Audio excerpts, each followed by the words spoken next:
Hello, I'm Tanya Krishna, and today we have with us Mr. Anupam Bansal, Director Retail, Liberty Shoes. Welcome, Mr. Bansal. Hello, how are you? Doing good, perfect. So I'll start with my first question about the company's performance business-wise. So if you can give us a few figures on how the company is performing in terms of growth or revenue generation, etc., and what is your outlook for the next fiscal? See, definitely coming post-COVID, whatever is happening is exciting, and I think companies happy with the kind of growth. I see a lot of positive signals in the market with consumerism coming almost back to normal. At the same time, there are inflationary pressures, and space is becoming expensive. Marketing is becoming expensive because a lot of people are coming back to action now. So the market has become very exciting, where the consumer demand is there. At the same time, cost of operation from marketing and retail spaces getting a little higher. Having said that, we are working towards making best of it. There is a huge focus on, I would say, upgrading manufacturing facility, the design ecosystem, which was kind of little delayed, more focus on production, less focus on import. India, Atmanirbhar, those are the real factors which we are working upon. A lot of internal efficiencies we are working upon, better utilization of capacity and the resources. So I think economy is looking back to normal. So, different areas need to be focused. While during COVID time, you were focusing on cutting costs and everything. Now you're going back to the action and saying, okay, what kind of R&D, what kind of development, what kind of capacity utilization. So I think the pivots are changing, and we are working towards changing all of it and getting into more action. Right. But can you give us a few numbers on the revenue generation the last fiscal and your outlook, your expectations for the next fiscal, maybe CAGR growth or revenue generation?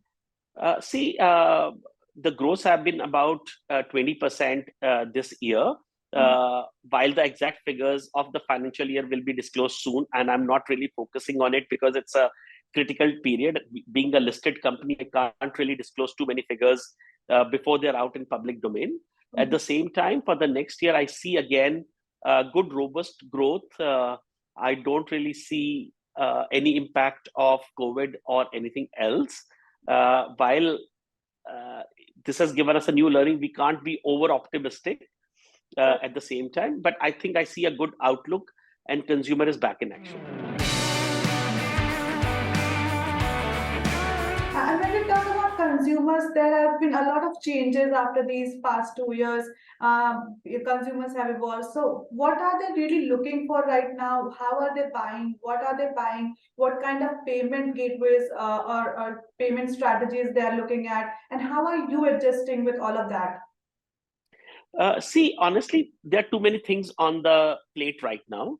At the same time, what we feel is from purely consumption patterns, because you asked 3-4 questions together. So let me break that into single part. So as far as consumption pattern is concerned, again, the look is casual, the look is comfort, those kind of categories. But we have seen a firm backup of formal category back, because parties are happening now, wedding season is on now, which earlier were not really happening. So those categories took a big dip.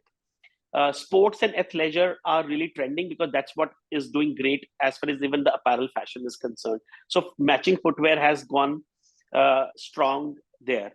Earlier, you remember that homeware was only what was trending. So we have seen that big change, but at the same time, still the look is very casual and very sportive, not so formal, and I'm seeing uptrend. School shoes has given us a big uptrend, because schools have started opening. School sales have started doing well. So that's another trend which we have really seen in comparison to previous years. Because as far as payment gateway is concerned, which you specifically asked, I didn't know the real purpose. Obviously, in the post-GST economy, people are more open to use digital payments, to use credit cards. The cash is going low, but at the same time, it is not so drastically different than previous years. So we have seen a upscale in credit card or digital payments, but it is not so high that I would say cash transactions have completely been deteriorated.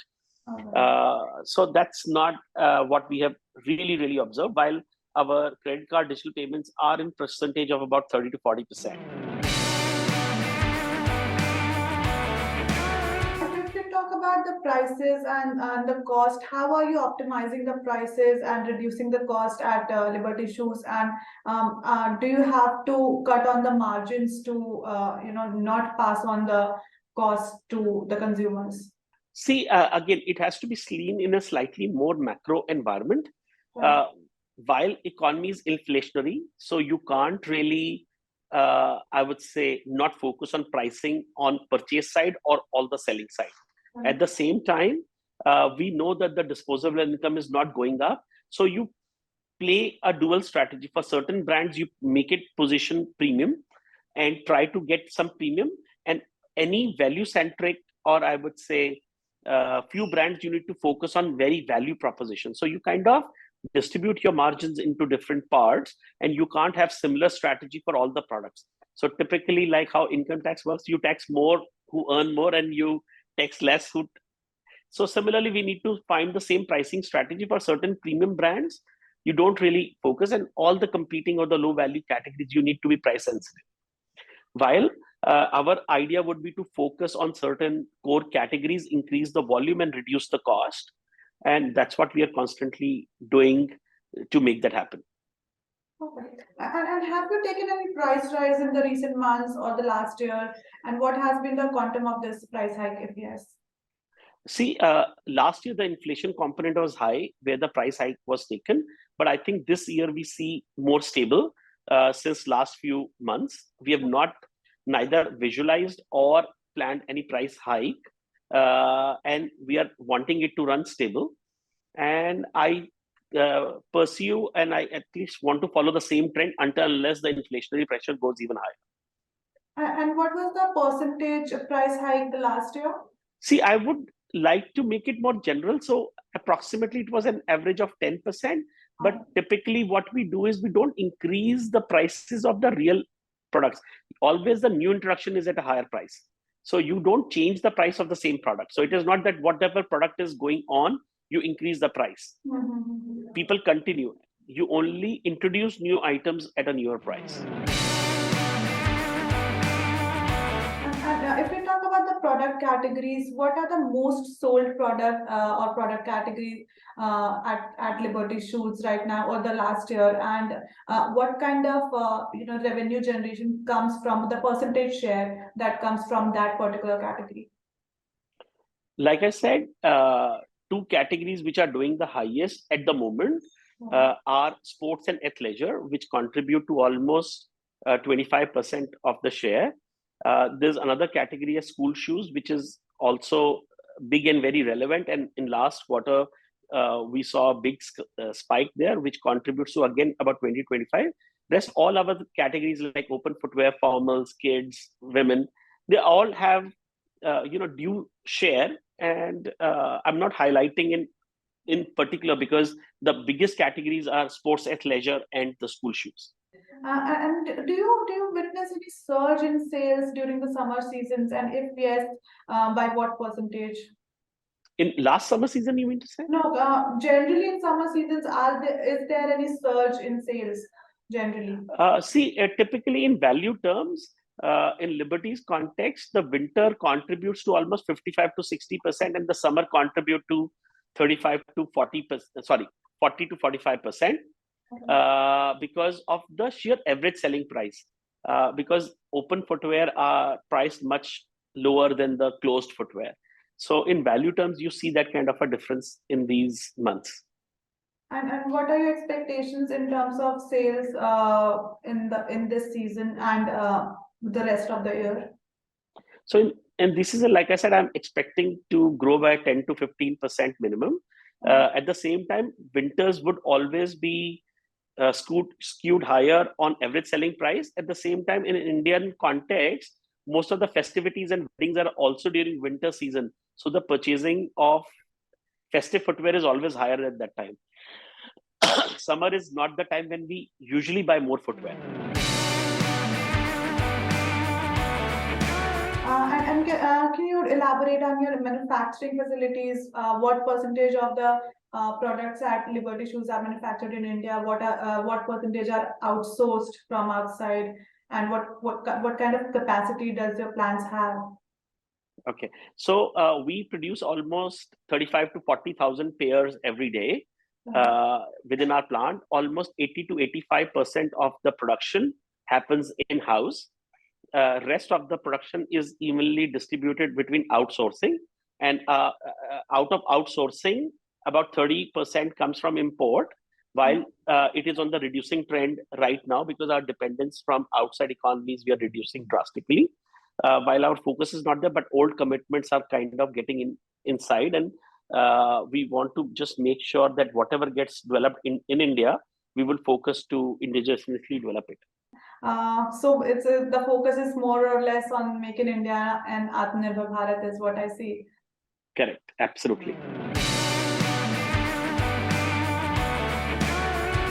Talking about the retail presence, can you elaborate on the retail presence at Liberty Shoes in terms of your own stores or large format stores or distributions? How is it spread across? Currently we run about 450 EBOs and presence on many multi-brand stores and online stores. While during COVID, a lot of retail expansion was stalled.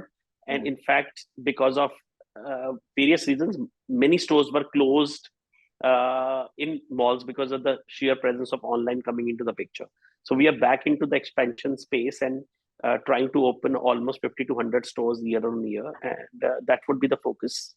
And in terms of retail channels, are you planning to, explore any other retail channel for Liberty Shoes? See, right now the focus is on extending wherever online stores are there and the relevant ones, while definitely offline stores are also important, and we are getting back to most of the chains, and business should come almost back to normal with all the other retail giants also. And if we talk about, you just talked about your expansion plans. So what kind of investment are you planning to put in for these expansion plans? So definitely there's a fair share of investment. And I'm just avoiding certain financial figures to be quoted because let the results be out and then probably I'll be in a better position. Can we get a number, a percentage on what percentage of the revenue will go into the expansion side of things? See, it becomes difficult to put it on the expansion. On average, I would say we set aside 10 to 15 crore rupees year on year for capital expenditure. Oh. And can you give me a percentage on what percentage of sales come from online channels and what comes from the offline ones? Currently, we are running about 20% on online and 80% offline.